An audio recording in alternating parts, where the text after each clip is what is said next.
Hello मित्रों, आज से अखात्री એટલે ખેતરમાં મુહૂર્ત કરવાનું છે એટલે આ બધા ભાઈઓ બહેનો યોગેશ્વરવાળા છે એ મુહૂર્ત કરવા આવી જાય છે ખેતરમાં. તો બધા જ યોગેશ્વરવાળા ભાઈઓ બહેનો બેસી ગયા છે અને અત્યારે પ્રાર્થના શરૂ થઈ ગઈ છે.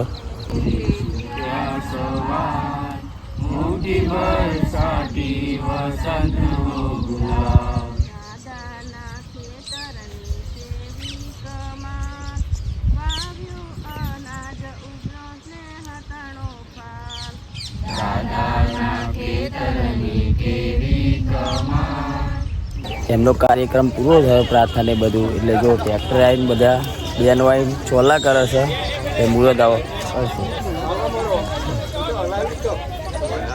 બધી જ બેનો આવીને ચોલા કરે છે ટ્રેક્ટરે. જો મિત્રો કાર્યક્રમ પૂરો થયો એ જો પ્રસાદમાં રાખે છે શરબત, બધાને શરબત પીવડાવશે. બધા શરબત પી એમના ઘેર હવે કાર્યક્રમ પૂરો થઈ ગયો છે. એટલું પબ્લિક આવી છે આજ મુહૂર્ત કરવા આખા થયેલું પૂરા પબ્લિક જ છે અત્યારે.